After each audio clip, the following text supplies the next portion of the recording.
fans, it's Joe from Boro Fan TV, and this is the preview for the upcoming game on Tuesday, the 22nd of February, with a 7:45 p.m. kick-off as the Boro take on West Bromwich Albion in the Scarbet Championship at the Riverside Stadium. For Boro fans, it was certainly one away trip to forget as we went to Ashton Gate this past weekend and got beat by 2-1 by Bristol City this past weekend. And I mean, it was one of them games, it was just one of them, we had plenty of chances, but we're not taking them, and that's basically what cost us the game. Bristol City went in front through early on through Andres Feynman scoring there very early in the first half, and again, like I said, we had our chances and not took them. I mean, Balogun had plenty of chances which he not take. Alan Connolly was the same as well, and Tab had a couple of chances as well. And then the second half, Bristol City capitalised on our failure to produce in front of goal, and Antoine Semenyo delivered a good finish to make it 2-0. And we did pull one back later on through Matt Crooks, but it was too little too late. And we slip out of the top 6 for now, as we're currently placed in 7th in the Championship, going into this home fixture coming up against a somewhat poor West Brom side, which I'll get to in a bit. Now, going into this game, obviously, we're going to be without Matt Crooks for this game. It's going to be a huge miss for us because he's going to be suspended for the next 2 games, obviously, for this one coming up, and then the game against Barnsley that we have this coming Saturday.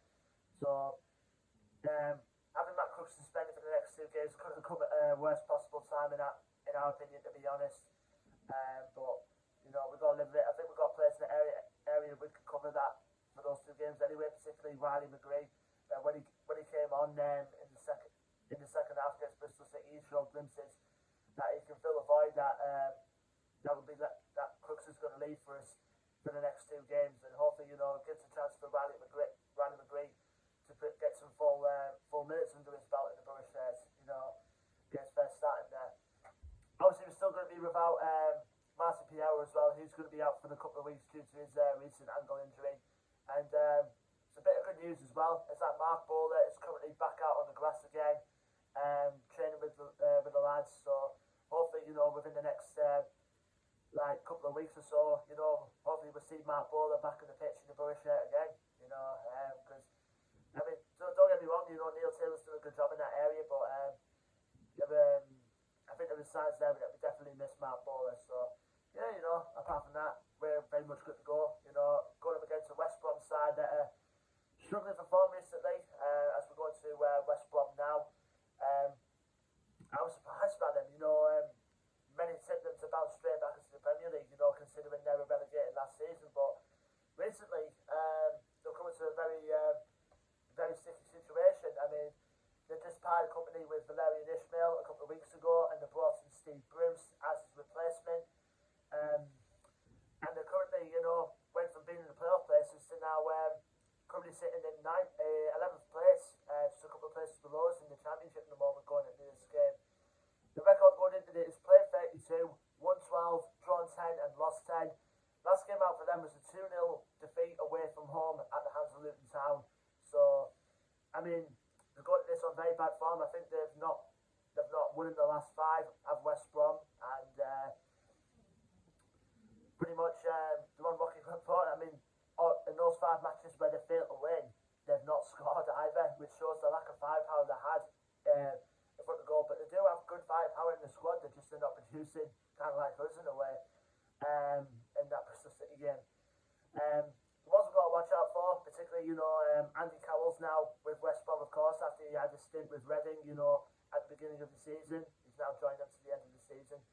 And we all know Andy Carroll can cause a right, as he showed, in that Reading game when we won 2-1. So he'll be one to watch out for, particularly on Tuesday. We've got a lot of firepower, like I said, as well.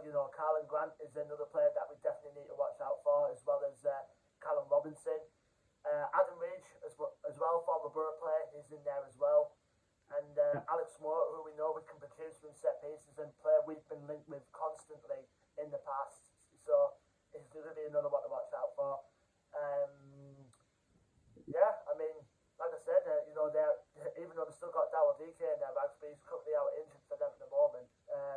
They're usually a tough side to play against on West Brom, and they've got other players as well, like Carl Bartley and Sammy Ajayi in the heart of their defence as well, and Sam Johnston, an England